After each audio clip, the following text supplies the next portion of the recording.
Shalom RYC, kembali lagi kita bertemu dalam ibadah RYC pada hari ini. Kita mau siapkan segenap hati kita mau berdoa terlebih dahulu. Bapa di dalam surga, kami mengucap syukur untuk segala berkat, segala perlindungan, segala cinta yang telah Kau berikan bagi kami Tuhan. Setiap penyertaan-Mu sungguh nyata di dalam kehidupan kami. Tiada kata yang dapat kami ucapkan selain rasa syukur kami kepada Engkau Tuhan. Kami serahkan ibadah kami ini ke dalam tangan-Mu, Engkau yang beracara di dalamnya. Haleluya.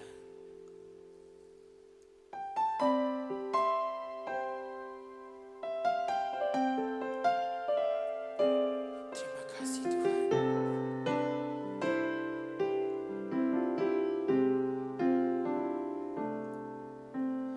Kemanakah aku dapat pergi, menjauhi roh-Mu yang suci, Kau sahabat,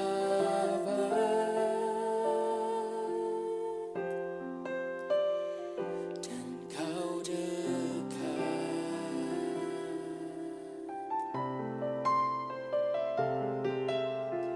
Bahkan seluruh pengabdianku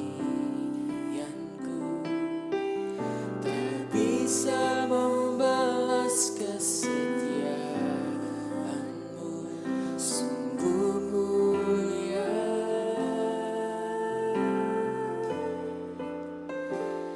dan berharga.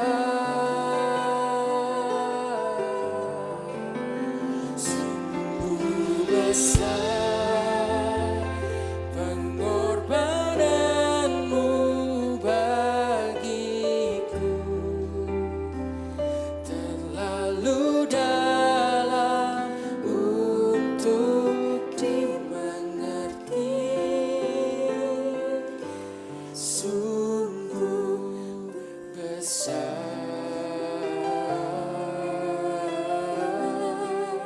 sungguh indah yang Kau pikirkan tentangku, tak terselami bagiku. Sungguh indah.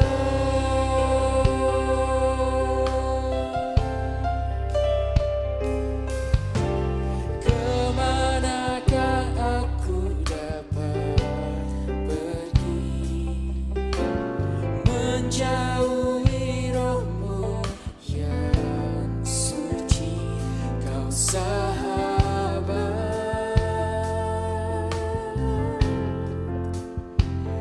dan Kau dekat.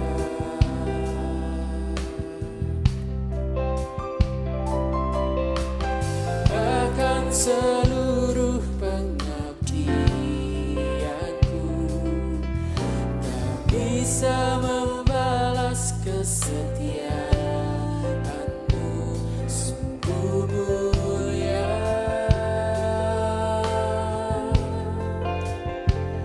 dan berharga. Sungguh besar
selami bagiku.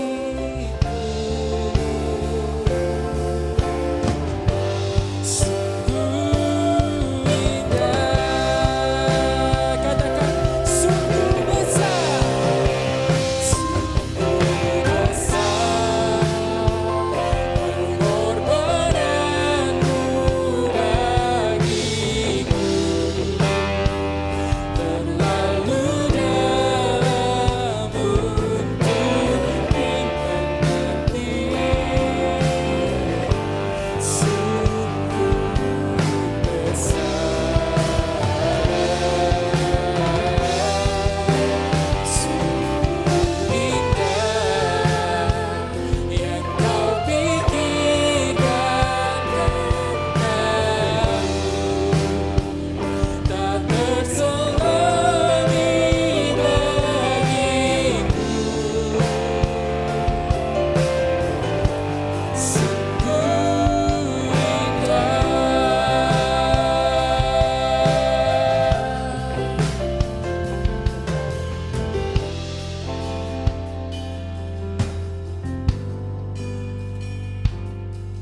Terima kasih Tuhan. Halo, shalom teman-teman semuanya.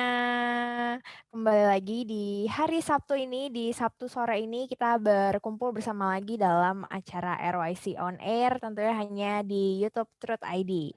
Nah, teman-teman hari ini kita akan ngobrol-ngobrol bareng sama pembicara kita yang luar biasa hari ini. Aku nggak akan sendiri tentunya gitu ya. Jadi di sini sudah akan ada Kak atau Ci Michelle, Ci MP nih yang kita sering akrab banget nih. Halo Ci MP. Hai, Lia. Ci MP apa kabarnya Ci? Baik, udah mau menuju lahiran. Ini kayaknya rambutnya baru dipotong ya Ci ya? Iya, bener. Udah calon-calon gak bisa ke salon habis ini. Jadi masih sempat. Jadi pendek banget nih udah rambut nih. Tapi baik, fresh. puji Tuhan sehat. Oke. Nah, Ci, hari ini kan kita akan ngobrol-ngobrol nih gitu. Temanya menarik banget, tapi sebelumnya kita mau bersama-sama mengawali RYC On Air kita di sore hari ini dengan berdoa bersama. Dari CMP boleh bantu kita untuk memimpin dalam doa, Ci? Oke, teman-teman RYC, mari kita berdoa. Bapak, terima kasih Tuhan atas waktu yang boleh kau sediakan bagi kami, Bapak, untuk mendengarkan bagian dari firman-Mu.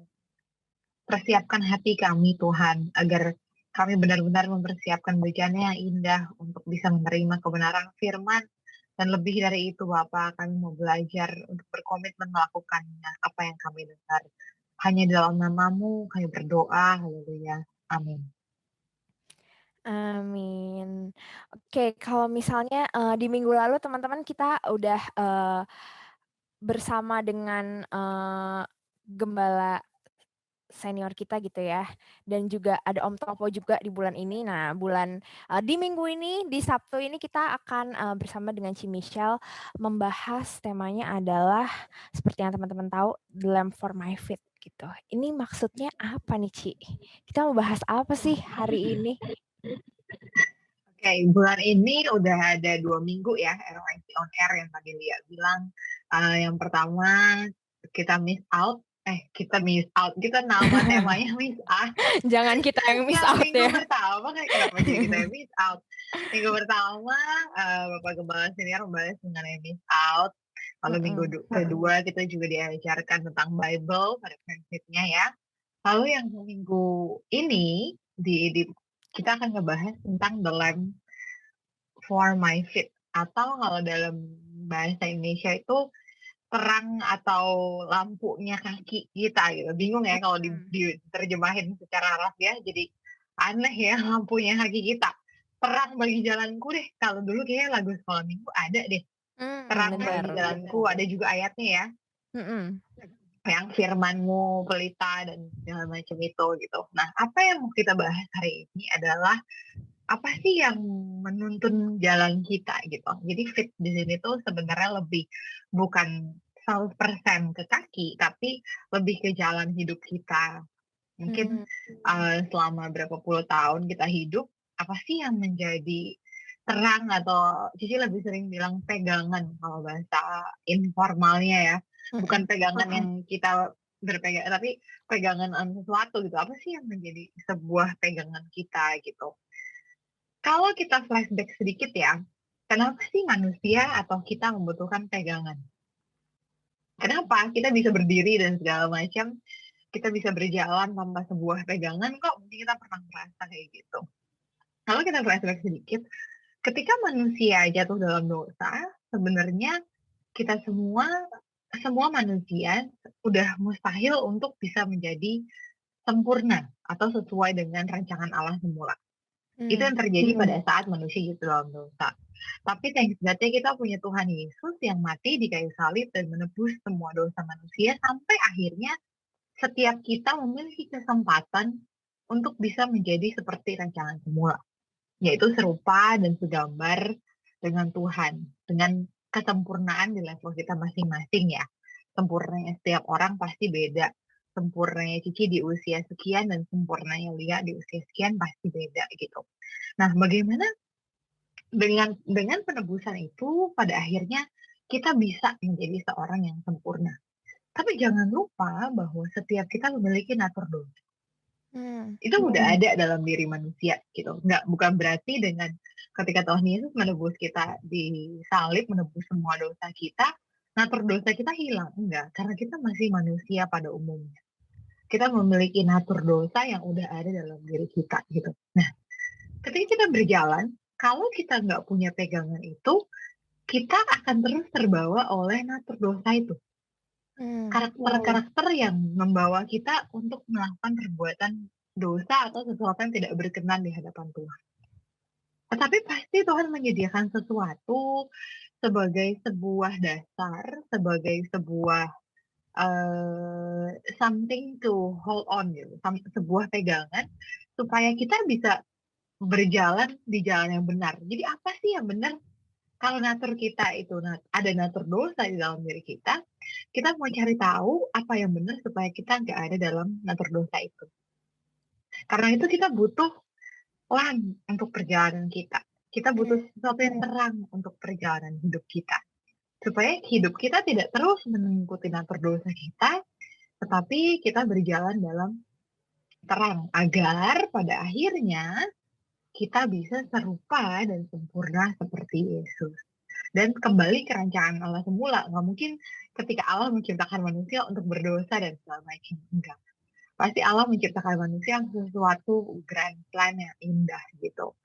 Cuman karena ada dosa di dalamnya, manusia agak meleset, sehingga Allah menciptakan, kita membutuhkan guidance. Nah, itu kayak kata yang paling tepat ya, kita membutuhkan guidance. Bagaimana kita melangkah supaya jalan kita terang terus. Kira-kira seperti itulah gambaran besarnya tentang the lamp for my feet gitu. Terang Supaya terus. jangan darkness for my Hmm. feet, tapi the lamp for my feet. Iya. Tadi terang terus udah kayak iklan ya, Ci ya, udah kayak iklan lampu. Nah, iya. Makanya kita berdua juga terang banget kan nih kena sinar matahari Betul. sore-sore. Itu supaya tadi Heeh. udah ngobrol pengen dapet sinar matahari di sini nggak usah pakai virtual background gitu. Jadi kelihatan ada terangnya. Memang wajah kita mengikuti tema dari sharingnya ya. Oke, Kalau di berarti sini malah lihat terang banget. iya. Terang banget, Oke. itu dari background terang, muka pun terang. Gitu. Jadi Nah, cocok lah, Li. karena ada itu tadi, Ci. Ada the lamp ya. The lamp. Bukan for my Oh, feet aja, tapi bisa for my face ya. iya. Oke, balik lagi nih, Ci, tadi ke ternyata kita butuh tuntunan yang benar itu tadi ya, Ci ya. Benar. Untuk kita ternyata nggak cuman mengerti jalan-jalan hidup kita, tapi lebih dari itu ternyata untuk kita juga terlepas dari si natur dosa ini. Justru kita mau sempurna, dan kalau mau sempurna tadi butuh si lampu ini gitu ya, pelita ini gitu. Nah, kalau pelita ini sendiri tuh sebenarnya apa, Ci? Apa sih gitu? Pelita di dalam hidup kita saat ini ya. Oke, kalau pelita dalam hidup kita saat ini, menurut Cici nomor satu pasti adalah firman Tuhan. Hmm. Karena eh, yang punya kesempurnaan hanya yang di atas. Kan sering ya dengar bahasa gitu ya. Kesempurnaan hanya milik yang di atas sana gitu. Maksudnya kesempurnaan yang kita sudah bisa lihat, yang sudah pasti bisa kita patuhi dan panuti adalah Tuhan Yesus. Nah, bagaimana Tuhan Yesus ketika hidup? Di mana kita bisa mencarinya? Kita coba bisa cari tahu dari Alkitab, dari firman Tuhan. Misalnya, enggak sih, aku bisa berkomunikasi langsung dengan Tuhan. Aku bisa tahu apa yang Tuhan lakukan pada saat itu dan sebagainya. Misalnya.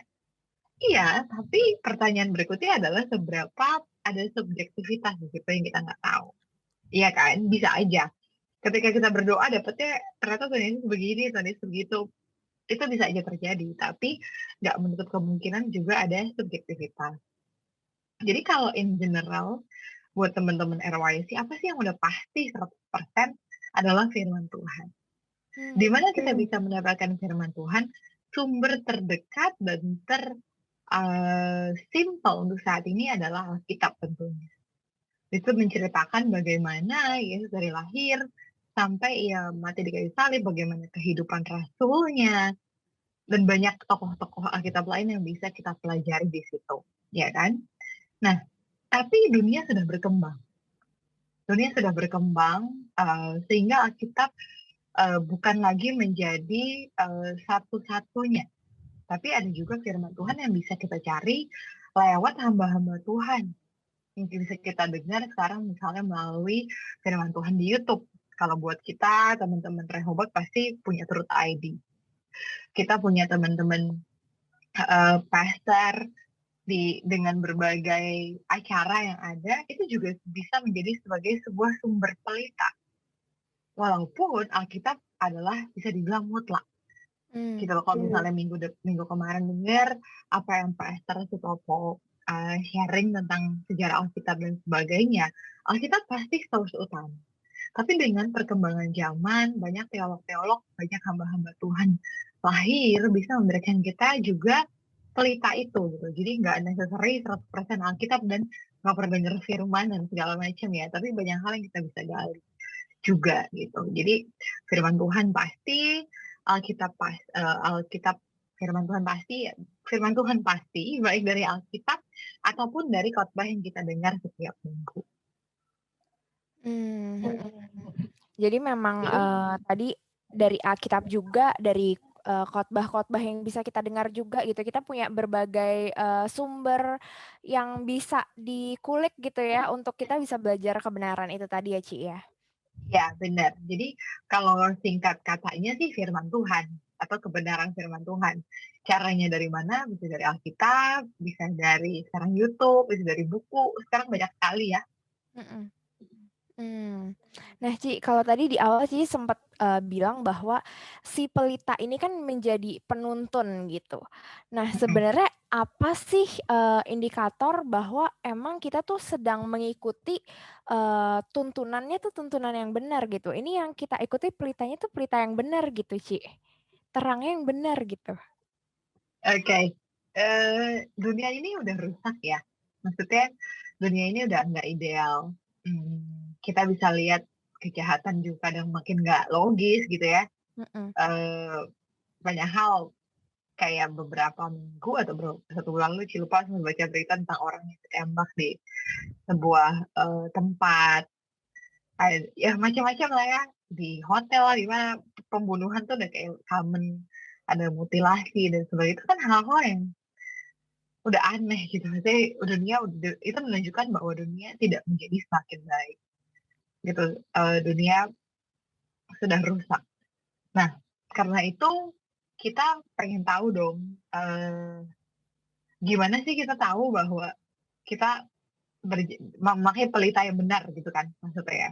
Karena dunia ini udah rusak, harusnya perjalanan kita tuh mulus. Harusnya. Kalau misalnya pelita kita benar, perjalanan kita mulus. Mulusnya dalam artian apa? Mulus dalam mencari Tuhan. Mulus dalam menjadi seperti Yesus. Dan pasti membawa kita ke arah yang lebih baik.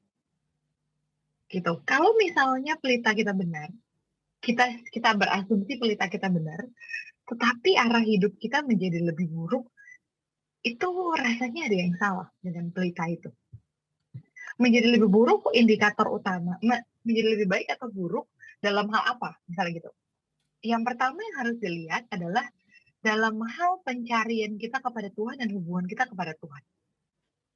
Kalau pelita kita benar, pasti hubungan kita sama Tuhan dan pencarian kita kepada Tuhan itu semakin ekstrim, semakin dalam, semakin maju, bukan semakin mundur. Contohnya gini, kalau misalnya dulu pada saat saya kuliah, misalnya kuliah aku bisa baca Alkitab 30 menit sehari. Tapi setelah kerja, aku nggak merasa mencari pelita yang salah.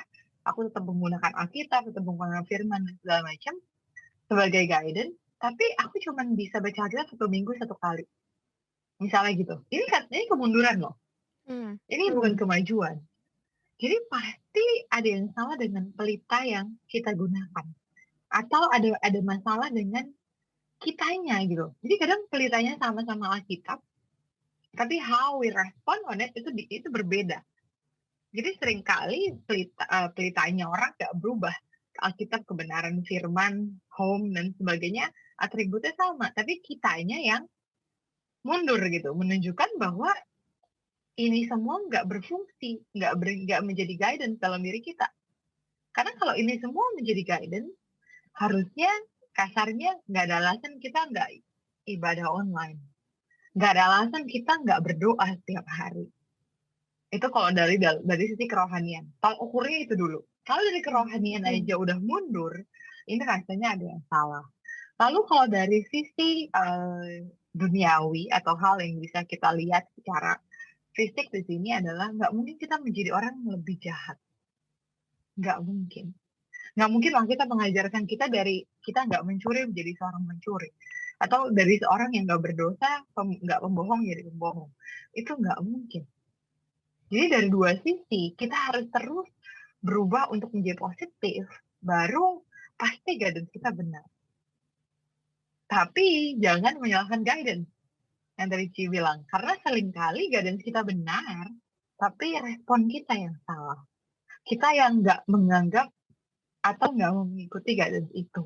Jadi akhirnya kita mundur, tapi kita merasa, ya kita gitu-gitu aja. Ya firman Tuhan gitu-gitu misalnya ya. Ya kalau ikut ibadah online khotbahnya gitu-gitu aja. Nah itu negatif tuh.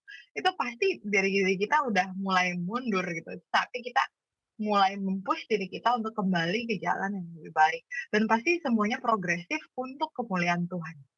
Bukan untuk kepentingan diri kita.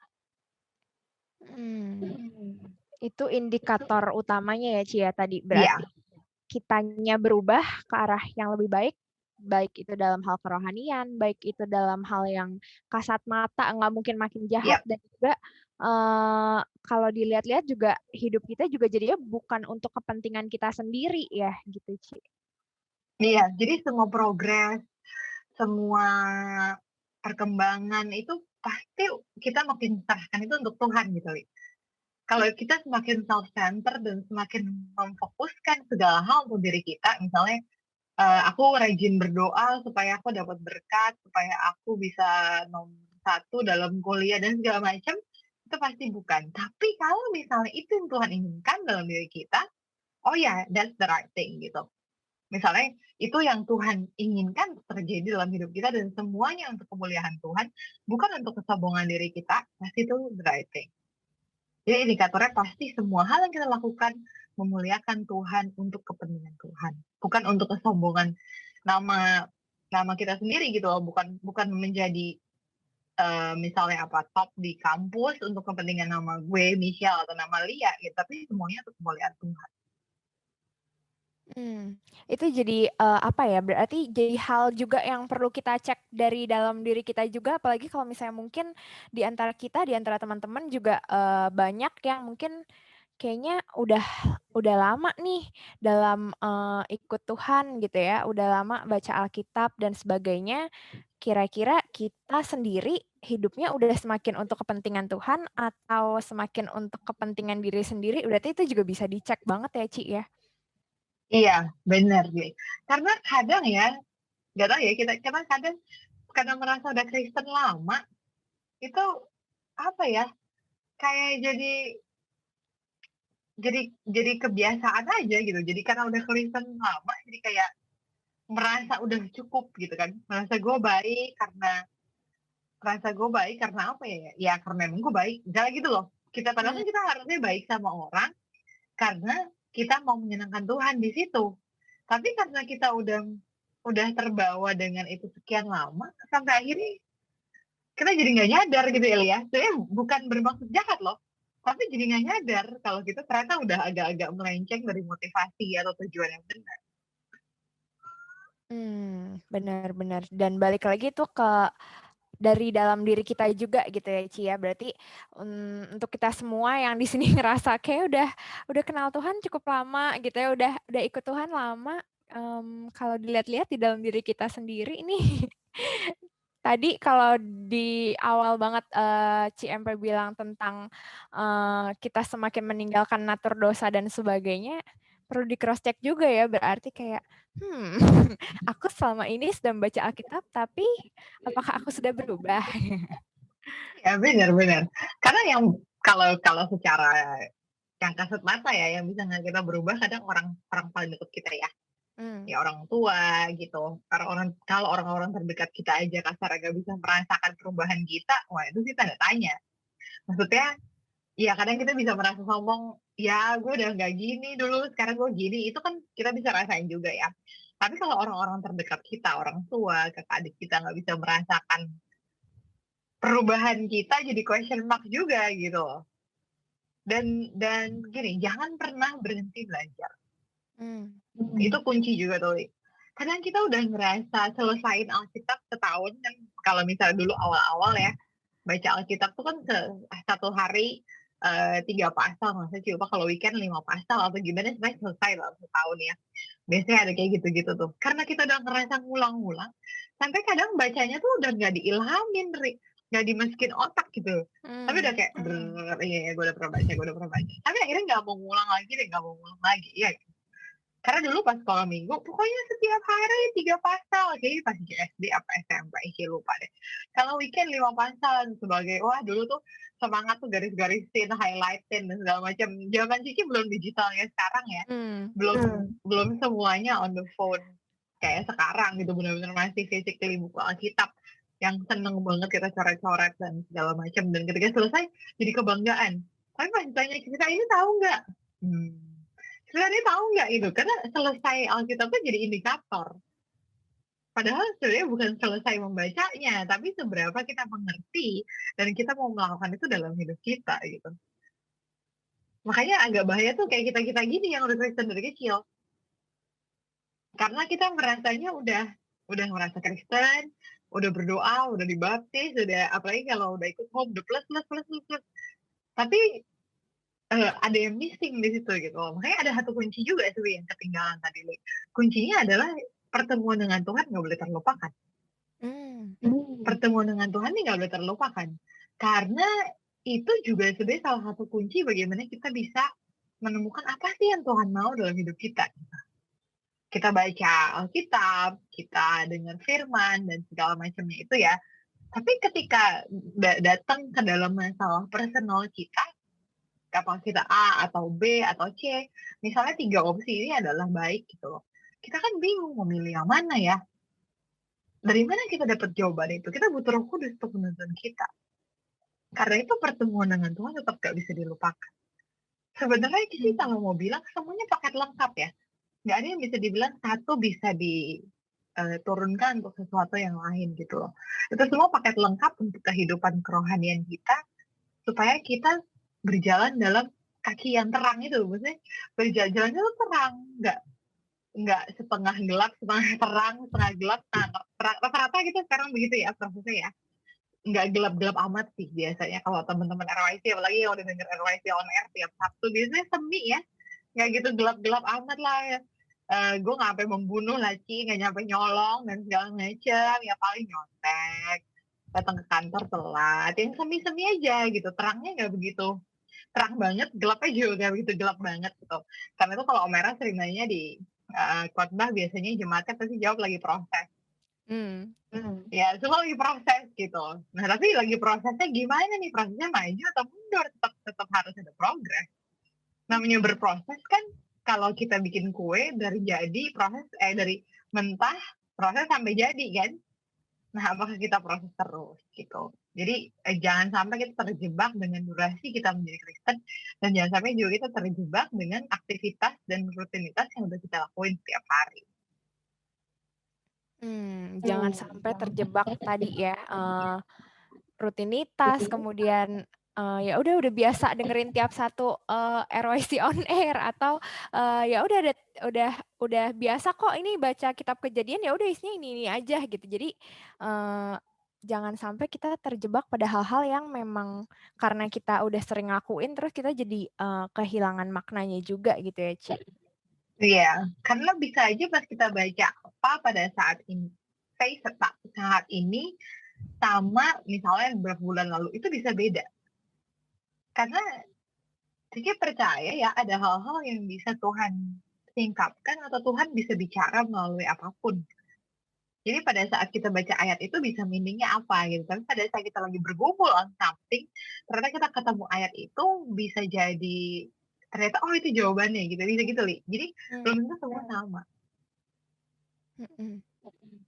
Oke, dan kalau tadi Cici sempat bilang bahwa sebenarnya ketika kita membahas si pelita ini kan, pelita ini yang mutlak adalah firman Tuhan, Alkitab gitu. Kemudian ada yang lainnya juga, dengar khotbah, baca buku dan sebagainya. Sebenarnya itu gimana sih, Ci? Apakah memang kita harus baca Alkitab doang, atau misalnya dengar khotbah tuh sebenarnya udah cukup loh, karena ada beberapa kenalan aku gitu merasa kayak ya kan khotbah juga isinya firman Tuhan gitu. Sebenarnya seberapa penting sih untuk kita juga membaca Alkitab ketika kita tahu bahwa iya sih, walaupun tiap hari misalnya ikut doa pagi kan, Om Eras juga nyampein renungan singkat gitu, atau ada SK, ada Sunday Bible teaching gitu. Nah, ini kayak gimana ya, Ci? Maksudnya apakah Alkitab mutlak atau gimana nih pertanyaannya? Apakah Sorry, Ci, kurang sebenarnya nangkep. Apakah sebenarnya boleh nggak sih kalau kita cuman kayak mengandalkan ya udah kita dengerin khotbah aja kan isinya juga firman Tuhan, atau sebenarnya eh, ya emang itu harus dijalankan bersama atau seperti apa, Ci? Oh, oke. Jadi karena kita udah banyak dengar firman Tuhan, jadi kita meninggalkan Alkitab gitu ya, misalnya ya. Sebenarnya pada progresnya, mungkin pada progresnya ya, ketika kita sudah membaca Alkitab sampai ujung dan segala macam, Cici rasa banyak orang di titik kayak temennya Lia sekarang ini gitu loh. Karena udah banyak denger ibadah dan segala, udah banyak denger khotbah seminggu misalnya 4-5 kali, jadi merasa Alkitab ditinggalkan. Tapi kalau menurut Cici pada prinsipnya itu adalah paket lengkap yang dari Cici bilang, agak berat kalau salah satu harus ditinggalkan. Agak berat. Bukan berarti pasti kamu jadi di jalan yang salah ya, enggak gitu loh.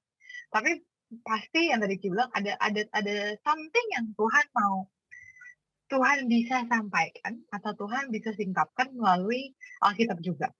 Jadi Alkitab firman Tuhan yaitu khotbah, Alkitab khotbah dan doa ini 3 hal yang agak berat untuk kita bisa pilih salah satu. Tapi alokasikanlah waktu untuk itu semua. Gitu, abis berdoa udah ada misalnya berdoa jam 5 ya, kita sama Om Eras berdoa udah ada renungan singkat, yuk siapin waktu buat baca firman. Kalau kayak Cici sekarang kan karena kita udah selesai baca dari ujung ke ujung, ya kita lagi baca apa nih, lagi pengen baca apa gitu. Nanti mungkin ada sesuatu yang pengen Tuhan sampaikan melalui itu, dan pasti ada something yang bisa kita relate untuk menjadi sebuah apa ya, sebuah guidance buat kita gitu loh. Jadi bukan cuma tentang firman doang, tapi dari ayat ini, oh ternyata ayat ini bahasa aslinya ini, berarti kita harus begini. Itu juga dapat. Dari doa juga dapetnya beda lagi. Jadi nggak bisa dipilih salah satu. Tiga-tiganya harus berjalan sih. Dan karena itu jangan sisihkan waktu buat Tuhan yang cuma 15 menit. Berarti kalau udah doa 15 menit, yang lain nggak ada. Itu nggak boleh. Tapi kita masih benar-benar mempersiapkan, mengkhususkan waktu terbaik kita untuk Tuhan gitu. Sama seperti kita mempersiapkan waktu kita 1 jam sebelum bekerja, misalnya bangun pagi, pakai baju, hair dryer, make up kalau yang cewek bisa 1 jam. It's the best 1 hour yang kita persiapkan untuk kita menjadi diri yang cantik, ya kan? Nah, begitu juga dengan mempercantik batiniah kita. Kita mempersiapkan the best 1 jam dalam diri kita. The best 1 jam maksudnya apa? Kita nggak dalam keadaan yang terlalu lelah. Terlalu lelah, jadi banyak alasan. Aduh, nggak usah baca Alkitab deh, udah denger Omerah 30 menit di apa, misalnya di SK atau di ibadah itu. Doanya 15 menit aja deh. Nah, ini kan menjadi jam-jam sisa gitu. Jadi tendensi kita jadi memilih di antara paket lengkap itu. Sedangkan harusnya ketika kita mempersiapkan 1 jam itu nggak ada yang bisa di leave out. Contohnya sikat gigi, mandi, pakai baju, dandan. 4 ini rasanya nggak ada yang bisa di leave out. Paket lengkap gitu. Kalau misalnya nggak mau kalau misalnya mau di leave out ya paling make up. Tapi kan ada cewek-cewek yang nggak pede kalau nggak make up. Misalnya gitu loh. Ada cewek-cewek yang nggak pede nih kalau nggak pakai alis, nggak pakai bulu mata dan segala macam. Jadi sama paket lengkap itu kita harus siapin waktu. Kalau kita mau bekerja jam 7, kita jam 6 udah siap. Kalau 1 jam itu untuk persiapan kita ketemu Tuhan sebelum kita memulai hari, nah 1 jam itu apa? 30 menit berdoa kah? 15 menit baca Alkitab kah? 15 menit dengar firman? Plus nanti bukan kita bisa dengerin firman lagi sembari macet di jalan misalnya. Ada banyak waktu yang kita bisa tambahkan, tapi bukan kita kurangi. Jadi 3 itu nggak bisa saling menggantikan. Semuanya punya tujuan masing-masing untuk kehidupan rohani kita. Oke. Jadi benar-benar harus seimbang, tadi paket lengkapnya nggak boleh ada satu yang ketinggalan gitu ya, Ci ya? Oke. Nah, Ci, kalau dari Cici sendiri, sejak kapan sih, Ci, ini mau nanya pengalaman personal nih, Ci. Sejak kapan sih Cici juga merasa bahwa emang kita tuh perlu membaca Alkitab, merenungkan firman Tuhan itu karena emang benar-benar kita butuh sebagai penuntun gitu, bukan cuman sebagai, ya karena gue orang Kristen, gue membaca Alkitab tiap pagi gitu. Itu sejak kapan dan apa sih yang Cici rasakan ketika Cici menjalani sekarang belajar kebenaran, baca Alkitab karena emang kita rindu sama Tuhan, karena emang ada kerinduan itu tadi gitu. Oke, jadi Kristen dari kecil ya. Kristen dari kecil, jadi habit kalau minggu baca Alkitab udah agak ada di dalam diri menjadi sebuah rutinitas gitu. Jadi kalau dulu zaman kecil doa bangun pagi, doa makan sama doa malam semua sama. Baca Alkitabnya harus 3 pasal ya bacanya 3 pasal. Ngerti nggak ngerti pokoknya gue selesai 3 pasal. Kayak gitu. Lalu suatu waktu Sisha harus kuliah ke luar negeri. Keluar negeri sekitar umur 17 atau 18, lupa. Sekitar umur itu. Lalu di titik itu belum nemu gereja. Kalau di Jakarta kan udah ada gereja ya. Udah ada gereja, ada guru sekolah minggu, ada mentor pas zaman remaja gitu loh. Jadi pada saat itu lengkap banget ngerasa walaupun baca Alkitab nggak ngerti juga masih aktif dalam pelayanan, masih dengerin khotbah setiap minggu, bahkan itu Sabtu biasanya ada kegiatan remaja atau pemuda, minggu ke gereja lagi, jadi 2 kali. Jadi saya udah cukup. Tapi pada saat itu baca Alkitab hanya sebuah formalitas. Nah, ketika aku kuliah luar negeri kan nggak kenal siapa-siapa. Keliling ke gereja, kok kayaknya nggak ada yang pas ya gitu. Itu benar-benar pengalaman pribadi, entah mengapa, jadi nggak pas aja gitu loh. Entah ngerasa malu juga ya karena orang baru gitu. Kalau di sana kan gereja kan nggak besar-besar kayak di sini. Kalau di sini kan bisa ratusan orang, ribuan orang. Jadi kita datang sebagai orang baru juga nggak yang kayak cuk semua orang ngeliatin kita. Halo, kita welcome ini, jadi kayak di home gitu loh. Gitu sih lah. Kan pertama kali kita ngerasa malu gitu kali. Kalau sekarang online ya tinggal, hai nama gue Michelle, gitu di kamera. Tapi kan kalau offline, tok datang ke rumah orang ya kan. Kita semua pernah merasain home pertama kali, halo gue Michelle, iya. Dan mereka udah ngegeng, udah berkomunitas gitu, udah kenal satu sama lain. Ya seperti biasa lah, semua orang berusaha ngajak ngobrol kita dan segala macam. Tapi kan tetap canggung. Keliling tuh ke banyak gereja pada saat itu.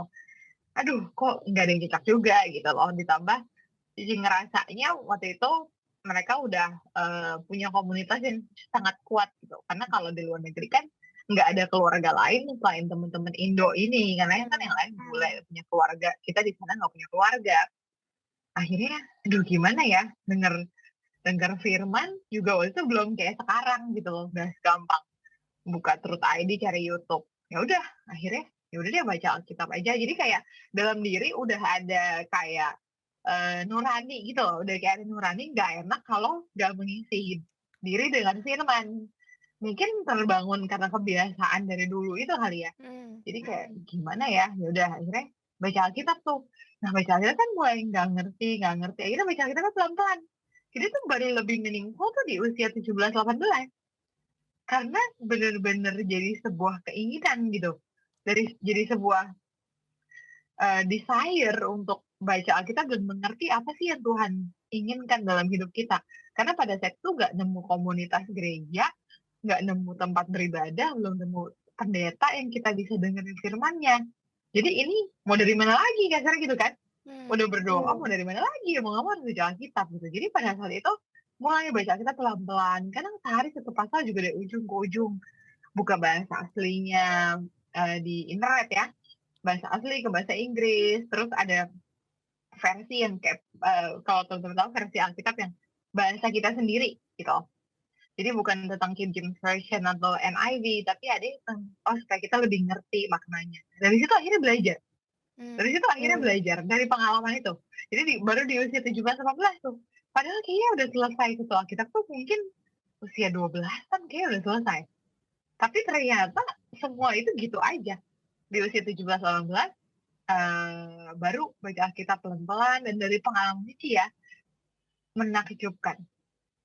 Benar-benar menakjubkan. Terutama ketika kita ngecek ke berbagai bahasa asli.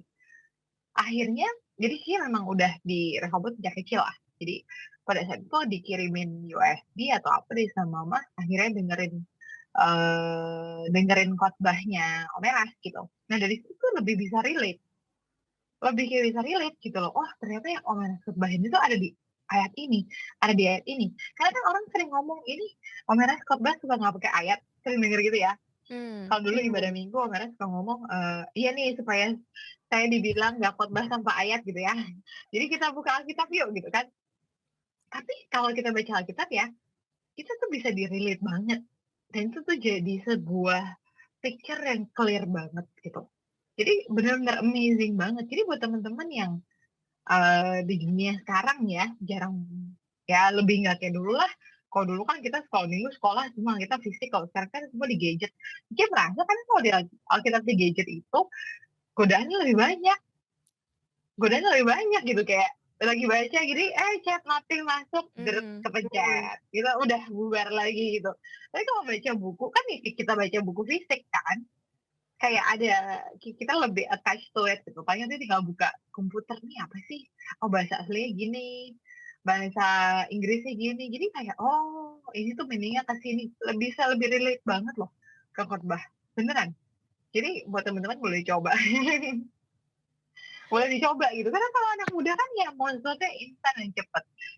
Jadi ya udah denger firman aja udah disari sama pengkhotbah di Truth ID sama YouTube Pastor di RYC misalnya gitu kan udah disari. I don't need to apa ya kayak gali lagi kan. Apa sih ini arti? Enggak lah itu udah dikerjain sama telok-telok itu misalnya gitu. Tapi kalau kita cari sendiri meaningnya tuh dapat banget. Nggak necessary selalu kita lagi bergumul apa sama Tuhan lalu dapat jawaban apa di Alkitab, nggak gitu. Dan menurut Sisi itu bukan tujuan juga kenapa kita baca Alkitab gitu, tapi pengetahuan kita akan Tuhan tuh lengkap banget dengan dua-duanya itu gitu. Jadi ceritanya gitu, gara-gara kuliah ke luar negeri ya akhirnya baca karena kepepet nggak punya pilihan lain pada saat itu.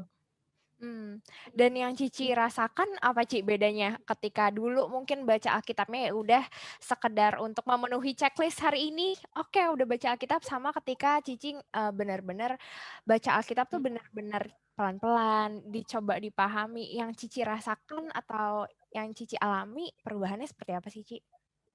Perubahan terbesarnya itu adalah pemahaman Cici akan Tuhan tuh berbeda. Jadi ternyata selama 17 tahun Cici udah pelayanan di remaja, dari sebelum kuliah ke luar negeri ya, udah pelayanan di remaja dan segala macam, ternyata itu semua hanya sebuah rutinitas. Itu akhirnya Cici find out. Karena Cici nggak memenuhi diri Cici untuk mengenal Tuhan dan nggak mencari Tuhan seperti apa maunya, bagaimana Cici harus hidup. Tapi Cici menjadi orang yang baik secara moral aja pada saat itu. Secara moral dalam artian orang-orang dunia pun bisa melakukannya. Tapi ketika Cici deep into Bible, deep into God ya, itu Cici kayak lebih mau nyari lagi apa sih yang Tuhan mau dalam hidup kita. Itu tuh Cici dapetin dari tokoh-tokoh Alkitab yang wah dia aja bisa begini, Tuhan ternyata begini, artinya ini begini. Oh ternyata manusia bisa hidup kudus misalnya.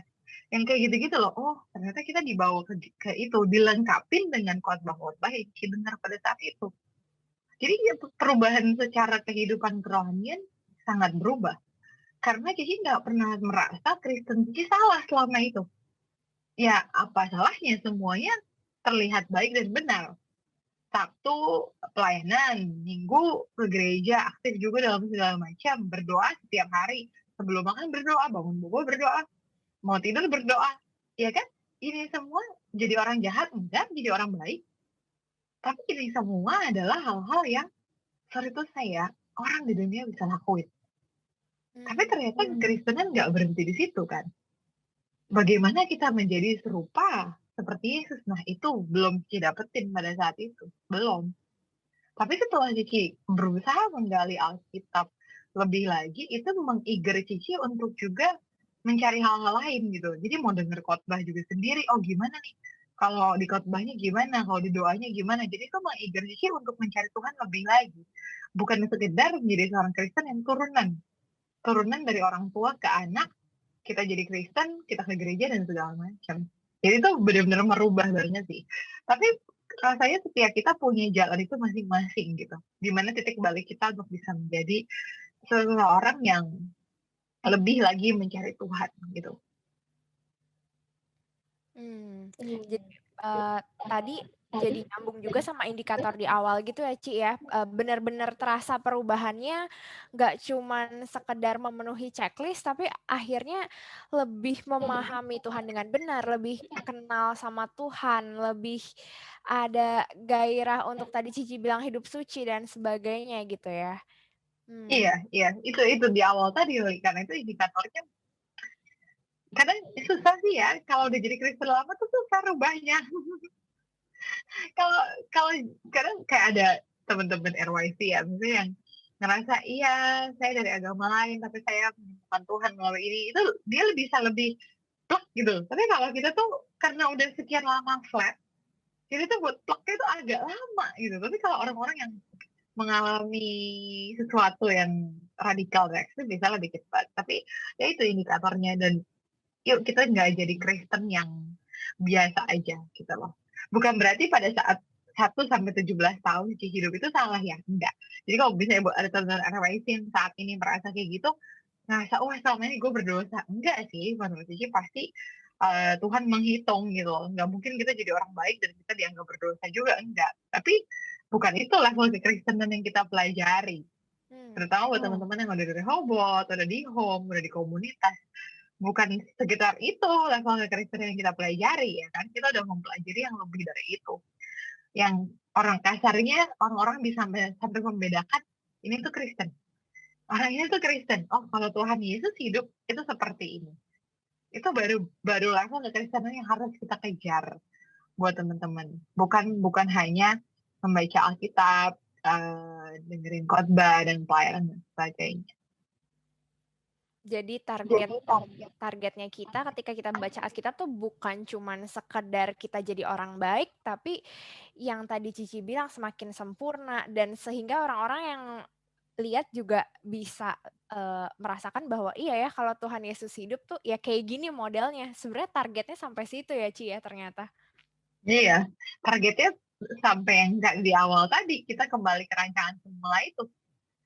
Barulah di situ hidup kita berarti. Barulah di situ bisa dikatakan guide kita terang. Guide kita benar atau tepat. Walaupun semuanya proses ya.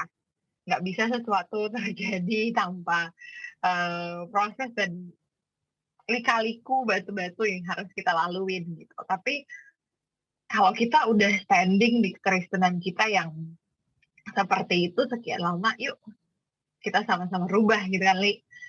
Yuk kita sama-sama bergerak dari zona nyaman itu, karena seringkali orang berada di zona nyaman. Orang mau pelayanan tapi orang nggak mau meninggalkan dosa. Orang bisa sering baca Alkitab tapi nggak mau meninggalkan dosa. Itu nggak bisa. Kalau kita mau ikuti Yesus, kita mesti ninggalin dosa dan kita mesti ninggalin dunia ini dengan segala kesenangannya. Itu harga yang harus kita bayar. Menarik nih, Ci.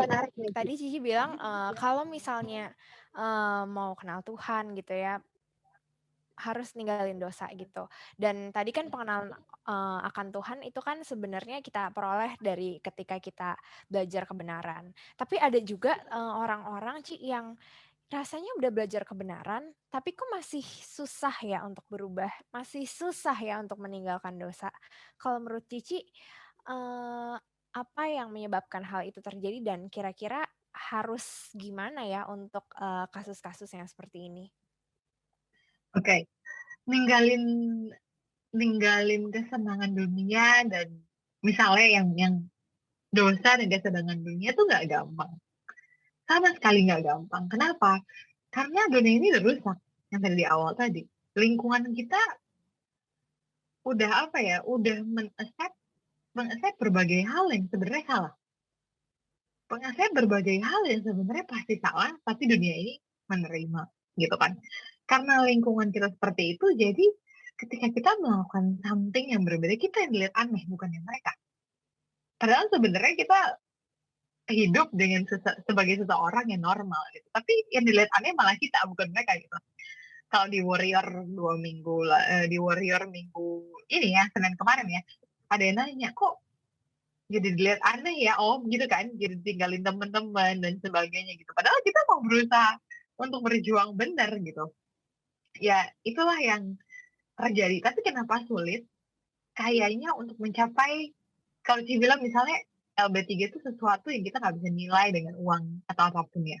Itu lebih dari emas, lebih dari keduduk, lebih dari kekayaan yang bisa kita dapetin. Kalau kita mau dapetin sesuatu di dunia aja kita berjuang dengan keras. Apalagi kita mau mencapai sesuatu yang kita nggak bisa nilai dengan uang. Itu pasti butuh perjuangan yang lebih ekstra lagi dibandingkan sesuatu yang kita bisa nilai dengan uang. Kalau kita mau jadi juara di sekolah, di kampus, kita belajar keras. Kita mungkin bisa sleepless night, bisa jam 3, jam 4 subuh bangun setiap hari belajar dan segala macam. Itu perjuangan. Apakah enak? Enggak.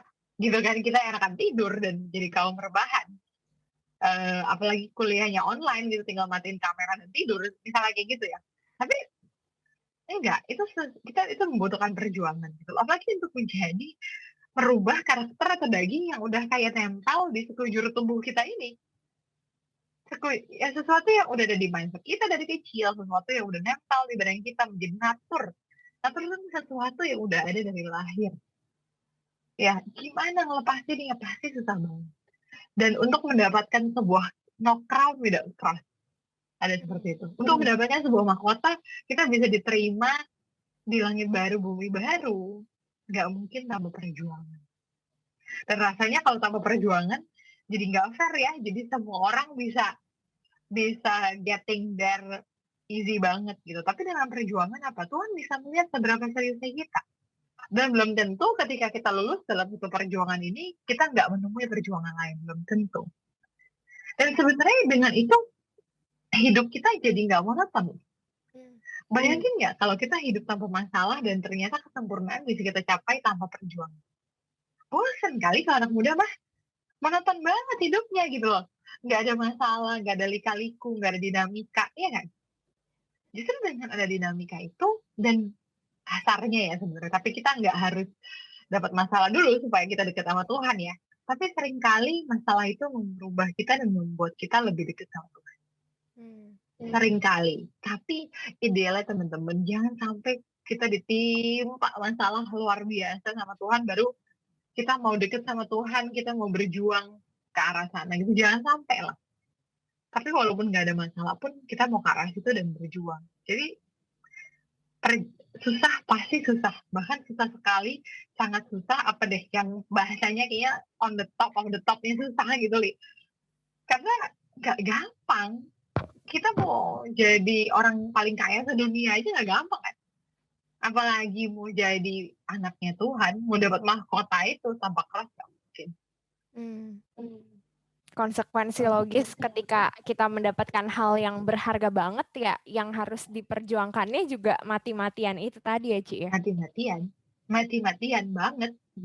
Kita nggak usah jauh-jauh deh. Berubah jadi orang yang dari sombong jadi nggak sombong aja, itu mati-matian. Itu baru satu PR. Ya nggak? Berubah jadi orang yang, kalau anak muda biasanya ngelawan orang tua, sampai akhirnya bisa nurut orang tua, itu juga mati-matian banget. Kenapa pola pikir anak muda sama orang tua beda?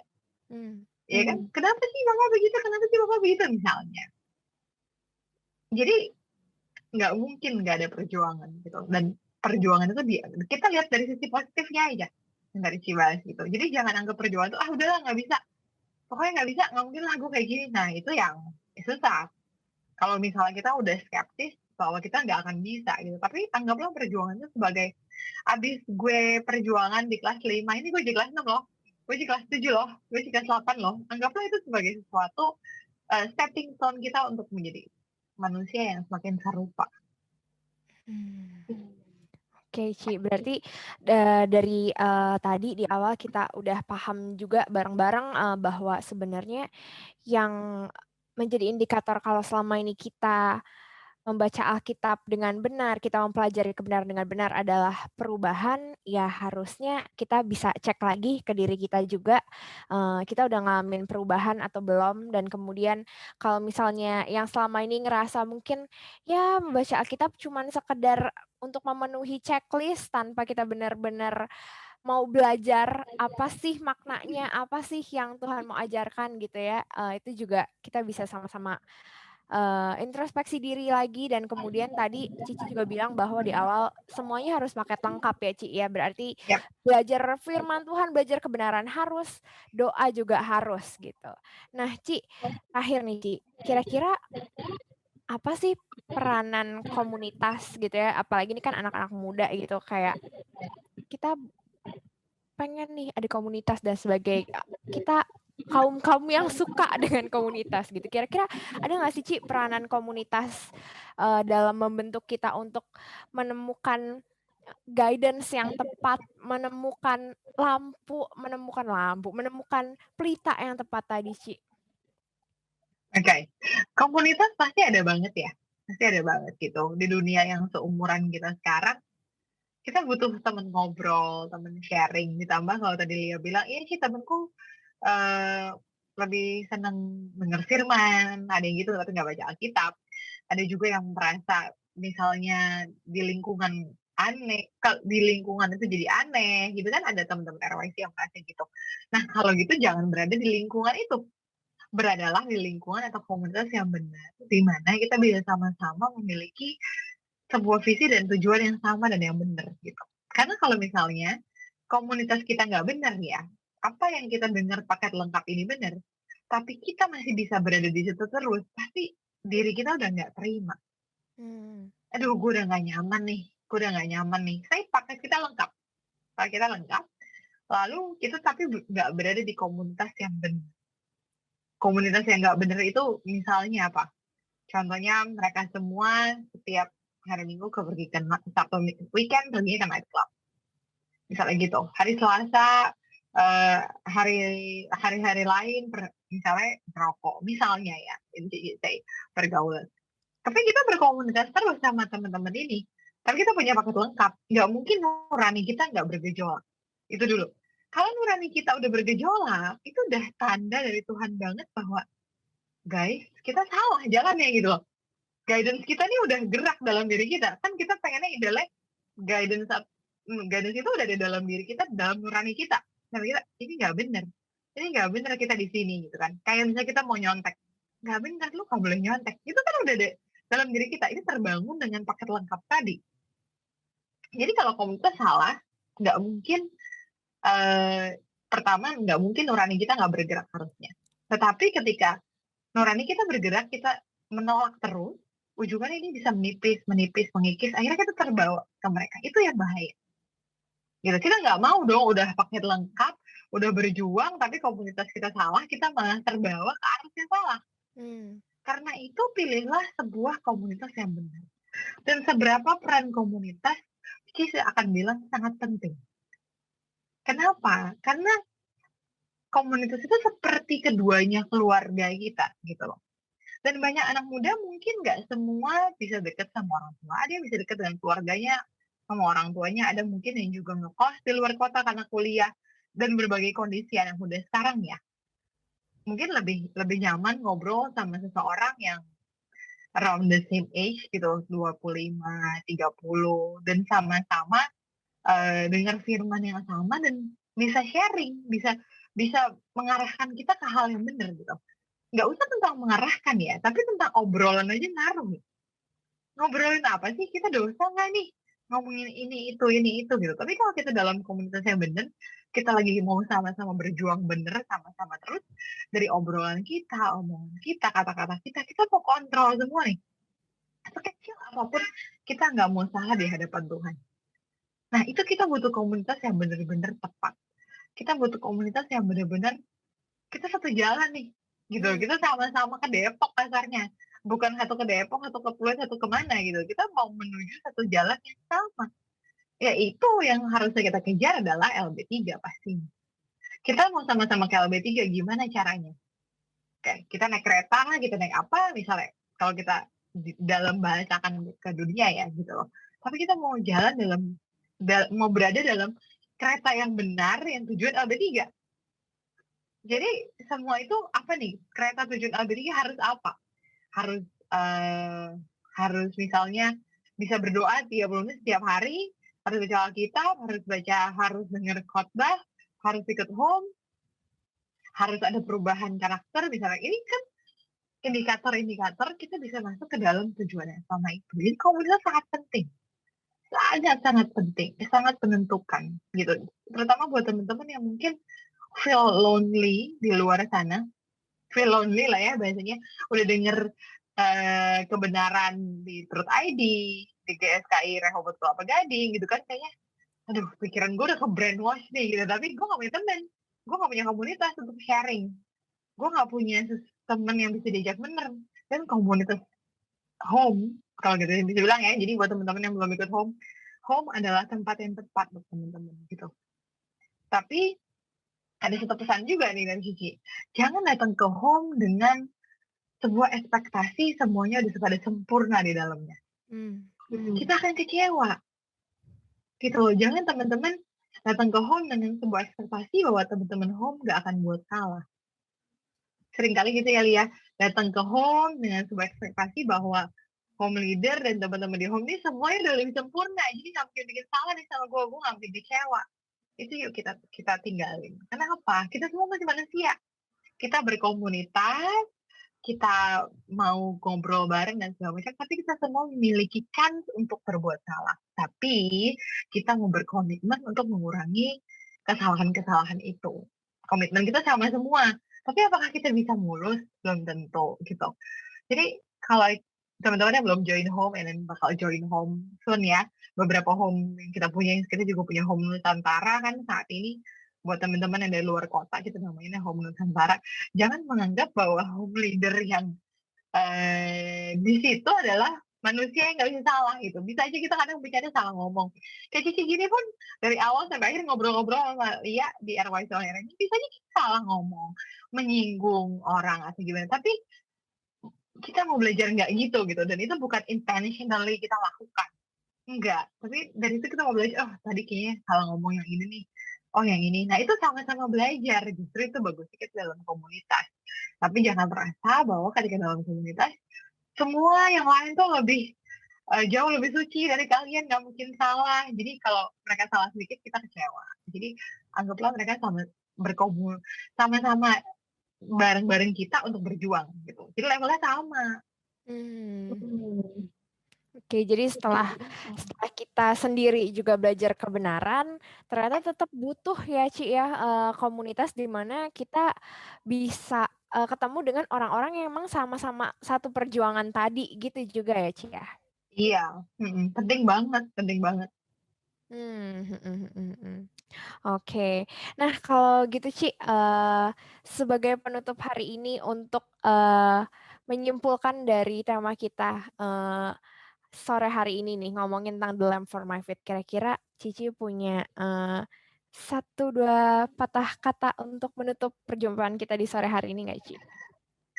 Oke, teman-teman RYC, sumber kebenaran dan pelita kita, terutama teman-teman yang udah menjadi pendengar Truth ID dan menjadi member dari Rehoboth Youth ya, Cici rasa sangat banyak dan lebih dari banyak. Kita punya beberapa khotbah, beberapa ibadah malam minggu, kita punya kita punya home, kita punya banyak sekali kegiatan. Jadi sumbernya tuh banyak sekali. Tinggal baik lagi bagaimana kita meresponinya. Jadi pelitanya udah ada, guidance-nya udah ada, tinggal bagaimana kita meresponinya. Apakah kita mau mengambil banyak waktu kita untuk mendengarkan itu atau sedikit waktu kita? Itu yang pertama. Lalu buat teman-teman yang udah mengambil banyak dari pelita atau guidance yang tersedia yang Tuhan sediakan, ketika kita tidak menggunakannya, ketika kita punya waktu, kita tahu kita ada guidance, dan kita nggak menggunakannya, kita bisa menjadi orang yang berdosa. Karena ketika kita diberi banyak, kita berdosa. Jadi jangan lupa, dari sekian banyak pelita, kebenaran firman, Alkitab source yang disiapkan, yuk kita sama-sama berkomitmen untuk hidup lebih lagi buat Tuhan dan menyediakan waktu kita lebih buat Tuhan. Itu aja, Li. Oke. Thank you Ci Amber untuk sore hari ini. Firman Tuhan Sama-sama. sore hari ini benar-benar menegur setiap kita yang mendengarkan. Semoga setelah mendengarkan kebenaran firman Tuhan di sore hari ini, balik lagi kayak tadi ya teman-teman ya, setelah mendengarkan kebenaran pastikan kita juga hidupnya semakin benar juga, semakin mengalami perubahan. Oke, kalau gitu Ci boleh tutup di dalam doa untuk pertemuan sore hari ini Ci. Oke, yuk kita berdoa. Bapa, hamba sudah berbicara Tuhan, sesuatu yang gak mudah untuk kami lakukan, Bapak. Kami sudah punya banyak sumber, source, pelita kebenaran firman Tuhan, tapi seringkali kami lalai untuk tidak mendengarkan dan menggunakannya dengan baik. Ampuni kami Tuhan, ampuni hamba, ampuni setiap teman-teman pendengar RYC hari ini Bapak. Tapi kami mau berkomitmen Tuhan, bahwa kami mau memaksimalkan waktu kami, potensi kami, lebih lagi buat Tuhan. Biar Bapak, apa yang sudah hamba sampaikan Tuhan, bisa benar-benar bisa kami semua lakukan, termasuk juga untuk hamba sendiri Bapak. Biar Bapak yang terus beracara, Bapak yang terus memimpin jalan setiap teman-teman RYC, terutama mereka yang rindu dan haus untuk bisa menjadi semakin seperti-Mu. Terima kasih Tuhan, terima kasih Yesus. Kami sudah bersyukur dan berdoa. Amin. Amin. Thank you Ciempe untuk sharingnya Thank you, sore Lia. hari ini. Thank you juga teman-teman yang udah mengikuti RYC On Air sore hari ini. Dan kita akan bertemu teman-teman di RYC On Air berikutnya setiap hari Sabtu jam 4 sore. Dan juga yang belum gabung bersama dengan Home, silahkan menghubungi RYC Home Center, RYC Home Care. Nanti ada infonya gitu ya. Setelah siaran ini pasti ada infonya gitu. Dan di hari Senin besok juga teman-teman akan ada The Warrior Project sesi yang kedua. Kalau teman-teman udah ikut yang pertama dan juga teman-teman merasa kayak aduh pengen banget nih jadi prajurit-prajurit Tuhan yang militan gitu ya bagi Tuhan, yuk silahkan daftarkan dirimu. Dan informasi selengkapnya teman-teman dapat lihat di Instagram @rehobotyouth. Seperti itu teman-teman, kalau begitu kita undur diri dari teman-teman. Selamat sore teman-teman semuanya. Sampai berjumpa di RYC On Air berikutnya. Dadah. Dadah.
Bye.